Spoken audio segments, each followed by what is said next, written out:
canciones que nos contagian, hecho con alegría y de corazón, una esperanza en televisión, porque en nosotros hay conexión.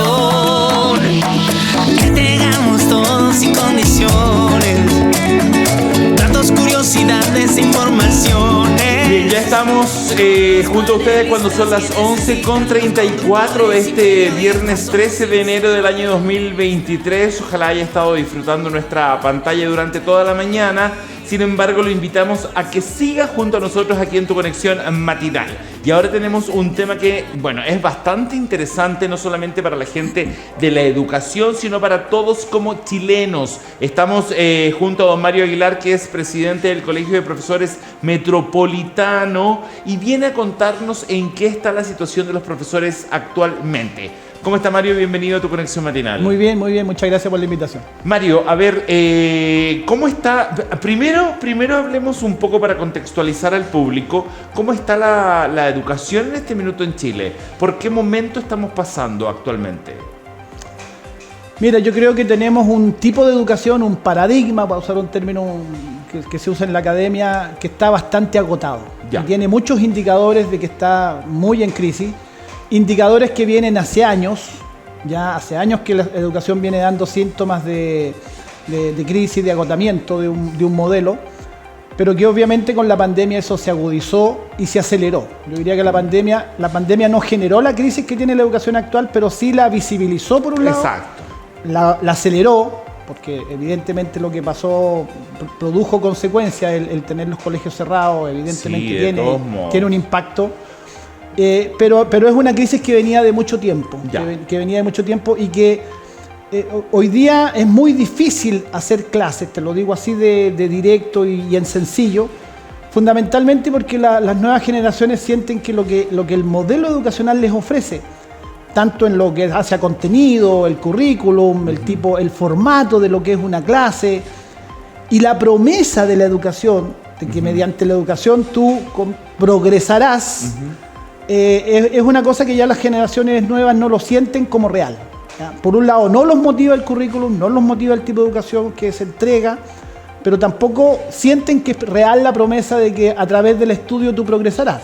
Y ahí, hay evidencia. Ya, pero Mario, más allá que lo sientan o no lo sientan, no hay otra forma de progresar en la vida. No, por supuesto, por eso estoy diciendo que ahí hay un desfase entre lo que la educación debe entregar e intenta entregar, porque los profesores y en general el sistema intentamos que esa promesa sea real, pero hay una distancia y eso hace que la convivencia al interior de los colegios sea cada vez más complicada. Ya. Por eso hay tanta violencia, por eso hay ausentismo, por eso hay deserción del sistema, que ha ido en aumento. No es solo producto de la pandemia como se ha presentado de manera errada, me parece, porque los datos de deserción en el sistema vienen creciendo desde hace años. Previa pandemia.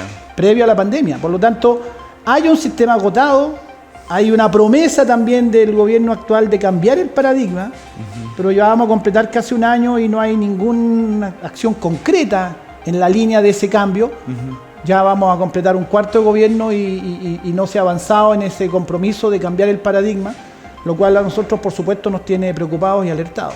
Perfecto. Ahora, eso es desde el punto de vista de la generalidad de la educación actual. Sin embargo, ustedes como profesores tienen ahora un momento, un problema bastante puntual, que yo lo estuve viendo a usted ahí en algunos links, videos, en donde aparece diciendo que no se le han pagado ni bonos ni aguinaldo.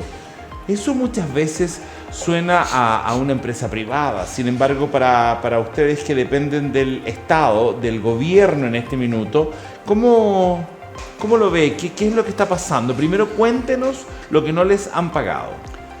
Bueno, por ley se estableció, todos los años se establece en el mes de noviembre generalmente un reajuste del sector público, ¿no es cierto?, que se llama, y que tiene aparejado algunos otros beneficios que son bien pequeños en monto, el aguinaldo de Navidad, algunos bonos. ¿Cuánto es pequeño? El aguinaldo de Navidad anda alrededor de 30.000 pesos. Realmente pequeño. Sí, es realmente pequeño, sí. Dependiendo del sueldo, por eso le doy una media. Ya. Entonces, pero ese pequeño aguinaldo de Navidad no se ha pagado todavía. No le puedo creer esa parte. Estamos a 13 de enero. De enero. Y lo que están anunciando casi todos los empleadores es que lo van a pagar a fin de mes con el sueldo de enero. Entonces, dime si no es irrisorio, dime si no lesiona el sentido común más elemental que el aguinaldo de Navidad te lo deben pagar en Navidad, ¿no? ¿Para qué es lo que es el aguinaldo de Navidad? Para Navidad. Para que tú compres regalos, para que hagas la cena, no alcanza. Pero se va a poder usar para el Día de los Enamorados o algo así recién. Algo así va a ser. Oiga, Mario, ¿y los bonos? ¿De qué bonos estamos hablando? Estamos hablando de un bono de vacaciones y un bono especial que antiguamente se llamaba bono término conflicto. Son dos bonos de promedio, deben andar por los 80.000 cada uno, por eso digo que depende del sueldo, pero haciendo la media por los 80.000. El bono vacaciones ya podría entender yo que generalmente se pagaba en enero. Ya. Es un bono que te dan por las vacaciones. Tampoco alcanza para mucho, 80.000 pesos para tomarte unas buenas vacaciones. Pero esos son los montos, a propósito de que la gente a veces cree que los funcionarios del sector público tienen determinados privilegios. La verdad que no es así. Ni profesores ni funcionarios del sector público. Pero lo indignante es que eso poco que tienes, te tramitan, te burocratizan, te dilatan el pago. El reajuste en muchos lugares ni siquiera se ha pagado. Mira, yo lo reclamé también, hice una crítica fuerte al respecto. El IPC del año, que se toma de noviembre a noviembre. 8. No, para el reajuste del sector público siempre se ha tomado noviembre a noviembre. Ya. Fue 13,3. Ya. Y sin embargo el reajuste fue de un 12. O sea, tuvimos retroceso salarial. 1,3, un retroceso salarial, un 1,3 más pobres. Exactamente, tal cual. A ver, Mario, aclaremos un par de temas. Y ese reajuste todavía no se lo pagan a mis colegas. Eso le quería decir. Ustedes están en la categoría de empleados fiscales, ¿verdad? Sí, empleados sí. públicos. Para estos efectos, se hizo este reajuste del 12% del gobierno, sin embargo, el IPC que se tomó en cuenta de parte de ustedes es 13,3, por lo tanto son un 1,3 más pobres. Sin embargo, ese reajuste debería entrar en vigencia ¿cuándo? En diciembre. En el sueldo de diciembre, en el sueldo de diciembre debió venir con ese reajuste y no vino con ese reajuste. O sea, estamos hablando que no vinieron los bonos de lo que no vino aguinaldo, bono, no vino aguinaldo reajuste. Y no vino tampoco reajuste. No. ¿Qué está sucediendo? ¿Qué pasa cuando ustedes piden las explicaciones? Bueno. ¿Esto es directo con el Ministerio de Educación o con qué otra entidad gubernamental? Fundamentalmente el principal responsable es Hacienda, que es el que tiene que entregar los fondos y los recursos. Ahora, esta es una ley que no es ninguna novedad. Todos los años se tramita esta ley, todos los años hay un reajuste que se establece, aguinaldos y bonos. ¿Y qué está pasando? Por lo tanto, lo que resulta muy indignante es que, siendo una ley casi rutinaria, no se haya hecho oportunamente las tramitaciones, no se haya hecho oportunamente el envío del proyecto de ley al Congreso para que se tramitara en tiempo y forma. Después que salió la ley aprobada en el Diario Oficial, ha sido lentísimo el trámite. Ya. Y por lo tanto tiene esta situación indignante. Insisto, mis colegas están bastante molestos porque son pequeños beneficios y ni siquiera eso lo entregan adecuadamente. Entonces hay una burocracia, hay una desidia y una negligencia, que hay que decirlo, que es la que molesta, porque que le vayan a pagar el aguinaldo de Navidad, ese pequeño aguinaldo de Navidad recién en el mes de diciembre, que te vayan a pagar el reajuste recién, es claro, va retroactivo por ley, te van a tener que pagar el diferencial que no te pagaron en diciembre, sí, claro. Es ley de la República, pero ya va con retraso y la gente tiene deuda y la gente tiene sus pagos, muchos viven, como la mayoría de los chilenos, mis colegas y otros funcionarios públicos, al justo con el sueldo, al justo. Entonces, si te endeudaste, ya la tarjeta de crédito te cargó intereses. ¿Quién paga los intereses de este retraso en el pago? Porque tuviste que comprar finalmente los regalos de Navidad o la cena con tarjeta de crédito, con cuotas, y van los intereses. ¿Quién te resarce de ese daño? Mario, ¿qué dice el ministro de Educación, Marco Ávila, en este caso? ¿Ustedes han intentado hablar con él? ¿Han intentado hablar con el gobierno, básicamente? Porque si bien es cierto, Hacienda maneja la billetera del país, no es la persona que les tiene que pagar a ustedes directamente. Entiendo que el Ministerio de Educación tendría que hacer ese nexo. Es que tiene su vuelta la cosa. Hacienda aprueba las platas. Esas platas entonces se van a Ministerio de Educación. Ministerio de Educación tiene que entregárselas a los sostenedores y los sostenedores hacen el pago directo. Sostenedores son los municipios o sostenedores particulares subvencionados. Entonces, toda esa vuelta que habitualmente se hacen o debiera, porque no es primera vez que pasa esto, debiera hacerse en los tiempos adecuados, tiene este retraso y este retraso, la única explicación es burocracia y negligencia. Perfecto. No hay otra. Ahora, Cuando hablamos de esto, me imagino que en este camino que existe entre que alguien da la plata y le llega a los bolsillos de los profesores, ¿quién sería el eslabón irresponsable que ustedes ven? Todos los entes son lentos acá. Hacienda, vamos más atrás. El proyecto de ley se tramita con lentitud. No sale. Eso es súper sabido, sí. Sí, ya. Después, Hacienda demora. Primero, demora el gobierno en publicar en el diario oficial.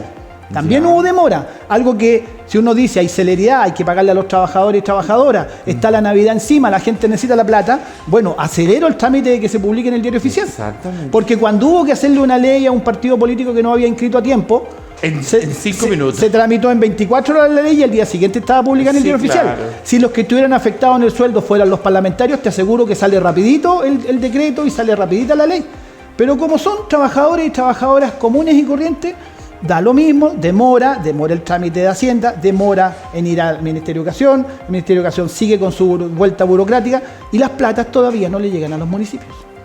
Y hay algunos municipios, los menos, que de sus fondos han anticipado algunos recursos, pero efectivamente muchos no tienen esa posibilidad, no están con sus presupuestos súper ajustados y por lo tanto, y en definitiva, en toda esta vuelta, ¿quién paga?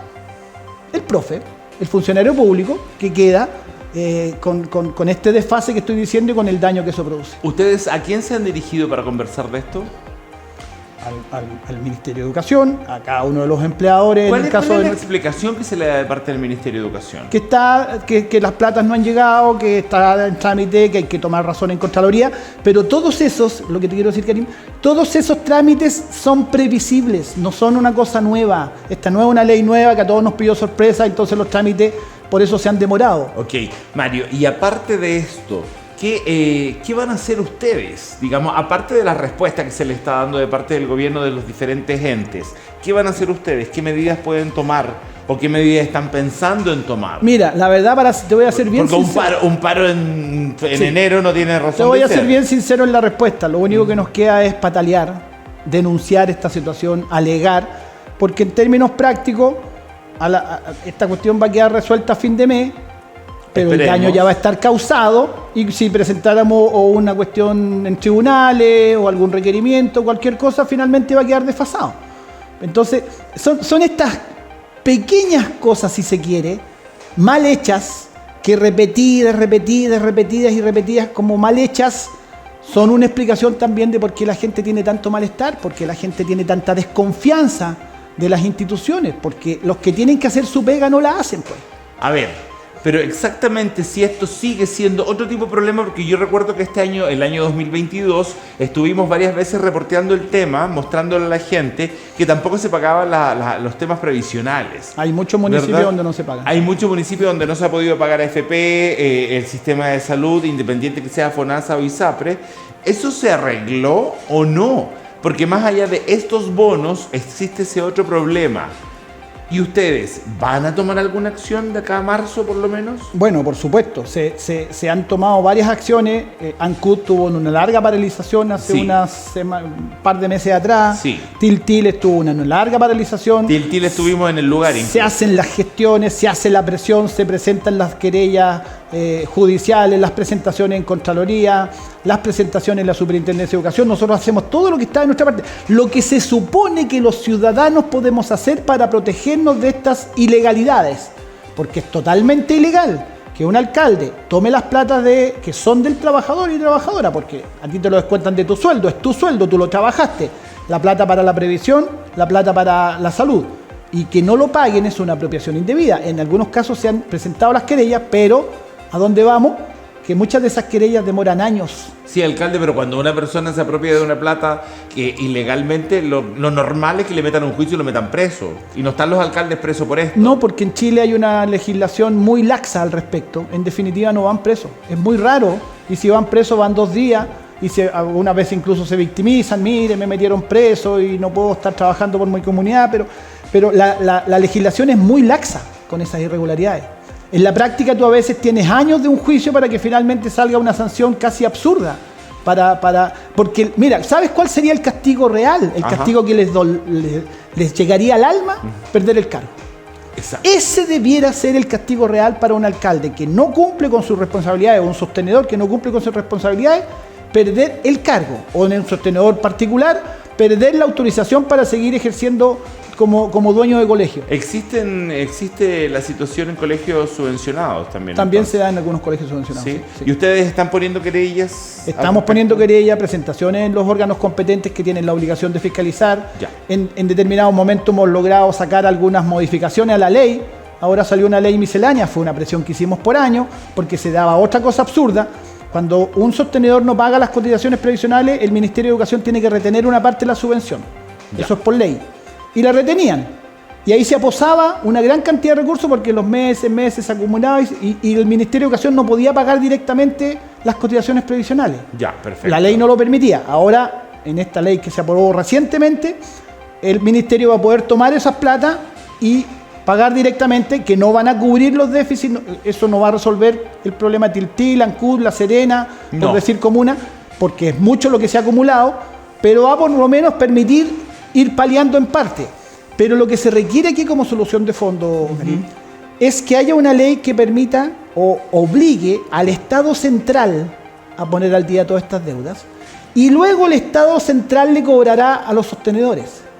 Pero lo que no puede seguir ocurriendo, lo que es totalmente injusto, es que siguen siendo los afectados los profesores o los funcionarios que no reciben sus cotizaciones. Hay gente que no puede jubilar porque ya está en la edad. Sí, es realmente grave esa. Hay gente con cáncer que tiene un seguro y cuando lo va a hacer efectivo para su enfermedad no está pagado, por lo tanto no está vigente. No pueden ejecutarlo. Hay gente que tiene al hijo enfermo, llega a la clínica, va a pagar, ¿no es cierto?, porque llegó de urgencia y está bloqueado su ISAPRE porque no tiene pagadas sus cotizaciones. O sea, Mario, en este tiempo, por lo menos en verano, lo único que pueden hacer es patalear. Seguir exigiendo, estar en los medios, enrostrarle, digamos, al gobierno lo que está pasando y que se apuren.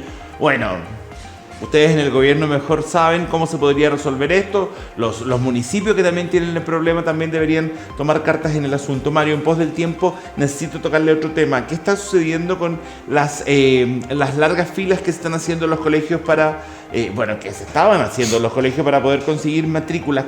¿Qué significa este desorden, este caos que están teniendo desde el Ministerio de Educación? Que dicho sea de paso, hemos llamado varias veces al Ministro de Educación y nos evade. Sí. Mira, a ver, este problema es un problema de larga data, solo que ahora está muy visibilizado, y enhorabuena que se visibilice porque estas cosas no pueden pasar. O sea, esa situación vejatoria, la verdadera vejación que tienen que sufrir las familias de dormir en el suelo, en la calle, claro, pasar largas noches para tratar, mendigar una matrícula para su hijo o hija, a mí me parece que es una situación inaceptable. Exacto. Y no se podría repetir nuevamente. Denigrante. Pero esto se origina en que hay una educación tan desigual en Chile, donde hay pocos colegios que tienen un alto prestigio y una alta demanda. Hay colegios que tienen una proporción de 10-1 en cupos ofrecidos versus demanda, o sea, por cada cupo ofrecido 10 postulantes. Wow. Entonces, tú tienes, obviamente, ahí se va a producir un cuello de botella cualquiera sea el sistema que tú elabores, porque lo pongas tómbola, le pongas cachipún... Sí, eso le iba a decir, la tómbola es la que funciona para poder elegir a los estudiantes. No, a mí no. Finalmente, después de que el sistema ha funcionado, creo que no es un buen sistema. Y si bien es cierto, la no selección como tendencia, como dirección es correcta, porque la educación debe ser un derecho igual para todos, y por lo tanto todos debieran tener la misma oportunidad de acceder a un buen colegio. Exacto. Todos y todas. En la forma en que se implementó ha demostrado tener una serie de deficiencias muy grandes. Y además, un cierto nivel de selección regulado y no discriminatorio, a mí me parece que el sistema debería permitir. Y te voy a poner un ejemplo que sale de lo habitual, pero que grafica muy bien. Si tú tienes un colegio con un sello deportivo, por ejemplo, con un sello que está orientado a deportistas para poder ayudarlos en su desarrollo deportivo, obviamente tienes que hacer algún tipo de selección. Sí. Porque tienes que... La característica del colegio es recibir que el estudiante sea con determinado un poco más perfil, destacado, sí. ¿Cierto? Sí, claro. O artístico. O artístico, claro. Bueno, cuando un colegio tiene un sello académico fuertemente centrado en el rendimiento académico, a mí particularmente no me gustan esos colegios, prefiero colegios más integrales, pero entiendo que hay familias que querrán eso para sus hijos. Ese colegio a lo mejor debería poder seleccionar en función de ese perfil, pero esa selección tendría que ser una selección transparente, abierta, no discriminatoria, que diera a todos igualdad de oportunidades para acceder, porque antes de la ley que estableció, ¿no es cierto?, esto de eliminar la selección, había mucho pituto, había mucho contacto, había muchos elementos irregulares que eran injustos. Ya. Entonces, un cierto nivel de selección debe permitirse, pero esa selección debe ser muy clara, muy transparente y no discriminar todos deben tener iguales oportunidades de acceder a ese colegio, y obviamente no se pueden seguir repitiendo esas escenas, a mí me parecen humillantes, por las que tienen que pasar muchas madres o padres. Ok. Mario, tenemos que irnos. Gracias por haber estado con nosotros. Un gusto. Que esté muy bien. Gracias. Y ustedes sigan en nuestra programación. Vamos a un pequeño corte y regresamos de inmediato. No se vaya, no cambie nada. Siga aquí en TVR.